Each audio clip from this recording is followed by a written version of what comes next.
আসসালামু আলাইকুম। নতুন একটা রেসিপিতে সবাইকে স্বাগতম। আশা করি সবাই ভালো আছেন। আমিও ভালো আছি আলহামদুলিল্লাহ। দেশ ও দেশের বাইরে যে যেখান থেকে আমার এই ভিডিওটা দেখতে শুরু করেছেন, আশা করছি আজকের রেসিপিটা আপনার কাছে অনেক বেশি ভালো লাগবে এবং অনেক উপকারে আসবে। আর সুজি দিয়ে একটা নাস্তা রেসিপি তৈরি করে দেখাবো। এখানে আমি চুলায় একটা প্যান বসিয়ে দিয়েছি। প্যানটা খুব ভালো মতো গরম হয়ে গিয়েছে। আর এর মধ্যে আমি 1/4 কাপ থেকে একটু বেশি চিনি দিয়েছি। আর এটা লাল চিনি। চিনি দিয়ে এটার মধ্যে কিন্তু কোনো পানি দিতে হবে না। পানি ছাড়াই কিন্তু চিনিটা খুব তাড়াতাড়ি মেল্ট হয়ে সুন্দর একটা কালার চলে আসবে। আর যেহেতু এটা লাল চিনি, এজন্য এটাতে কালারটা খুব তাড়াতাড়ি আসবে। আর সুন্দর একটা কালার আসা পর্যন্ত আমি এই ক্যারামেলটা করে নিব। আর সুন্দর কালার চলে এসেছে এই পর্যায়ে আমি এখানে প্রায় 1/2 কাপের মতো গরম পানি দিয়ে দিব। গরম পানি দিয়ে ক্যারামেলটাকে মেল্ট করে নিব। ক্যারামেলটা মেল্ট করা হয়ে গিয়েছে। আর এই পর্যায়ে আমি এখানে আগে থেকে জাল করে রাখা গরুর দুধ, দুধটা কিন্তু এখনও গরম আছে, 2 লিটার গরুর দুধ, এটা দিয়ে দিব। দিয়ে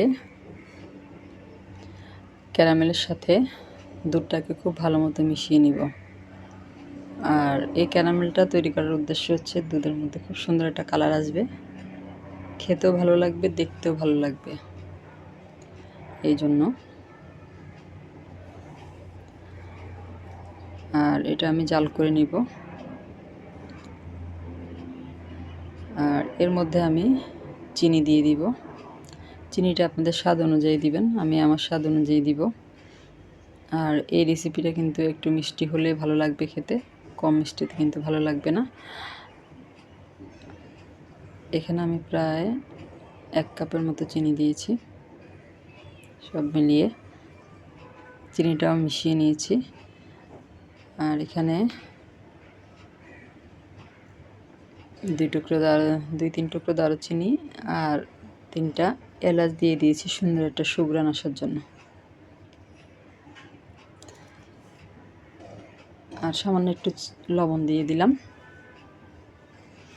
যে কোনো মিষ্টি খাবারে লবণটা দিলে কিন্তু টেস্টের ব্যালেন্সটা ঠিক থাকে, এই জন্য দিলাম। তবে যারা মিষ্টি খাবারে লবণ পছন্দ করেন না, তারা স্কিপ করতে পারেন। আর মিষ্টিটা আমি চেক করে নিয়েছি, ঠিক আছে। আর এটা আমি প্রায় 4 থেকে 5 মিনিটের মতো জাল করে নিব।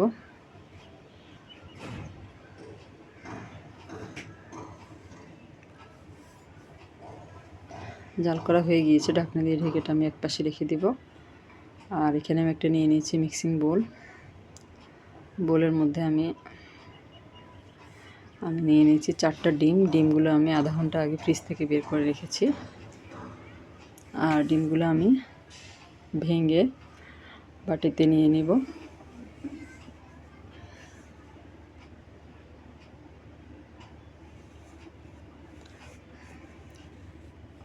আর যারা আমার চ্যানেলে নতুন আজকে প্রথম ভিডিও দেখছেন, যদি রেসিপিটা আপনাদের ভালো লাগে আর আমার চ্যানেলটাকে সাবস্ক্রাইব করা না থাকে, সেক্ষেত্রে নতুন নতুন রেসিপি পাওয়ার জন্য আমার চ্যানেলটাকে সাবস্ক্রাইব করে পাশে থাকা বেল বাটনটা অল অপশনে প্রেস করে দেবেন।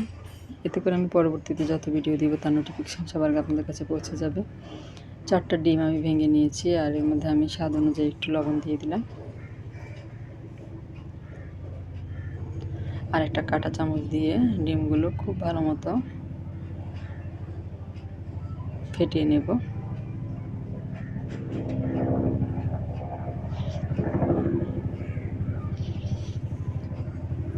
আর এই কাজটা একটু সময় নিয়ে করতে হবে। আর কাঁটা চামচ দিয়ে ফেটিয়ে নিলে কিন্তু খুব তাড়াতাড়ি ফেটিয়ে নেওয়া হয়ে গিয়েছে। আর এ পর্যায়ে আমি এর মধ্যে দিয়ে দিব সুজি।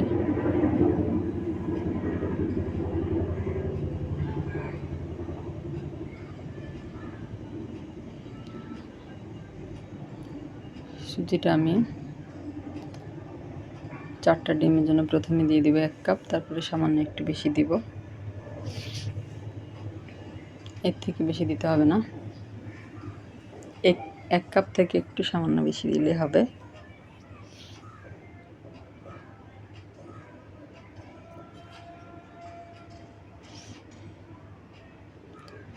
দিয়ে দিলাম। আর একটু মিশিয়ে নিব। আর এটা কিন্তু কাঁটা চামচ দিয়ে মিশালে কিন্তু খুব ভালো মতো মিশে যাবে না, হাত দিয়ে মিশালে সবচেয়ে ভালো হয়। আর এখানে আমি দিয়ে দিব বেকিং পাউডার।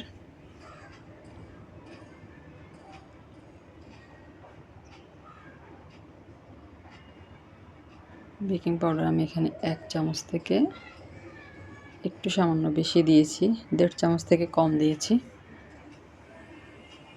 এই পর্যায়ে হাত দিয়ে আমি সব কিছু একসাথে খুব ভালো মতো মিশিয়ে নিব।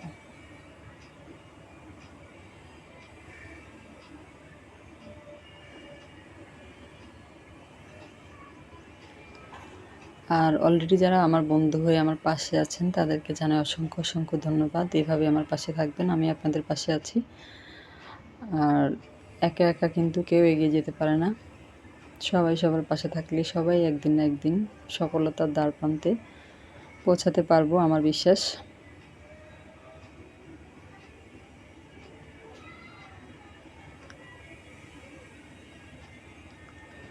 আর এটা খুব ভালো মতো মাখানো হয়ে গিয়েছে, আর এটা কিন্তু কোনো রেস্টে রাখতে হবে না।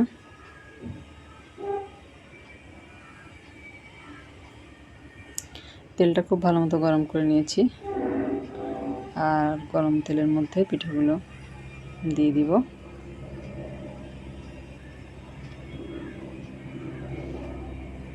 আর একটু ছোট করে দিবেন, এগুলো কিন্তু ফুলে বড় হয়ে যাবে।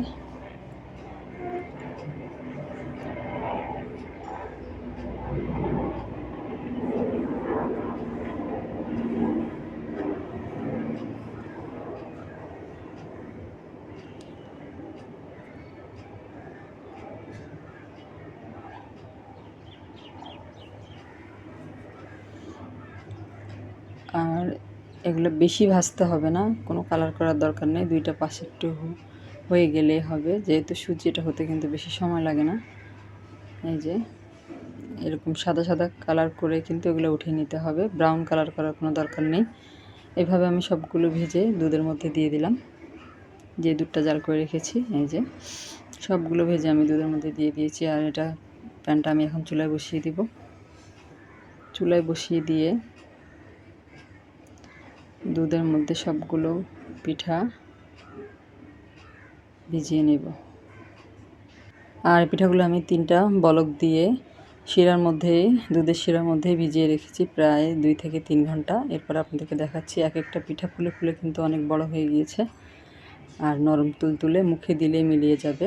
রেসিপিটা কেমন লাগলো আপনাদের কাছে অবশ্যই কমেন্ট করে জানাবেন। সবাই অনেক বেশি ভালো থাকবেন। আজ এ পর্যন্তই, আল্লাহ হাফেজ।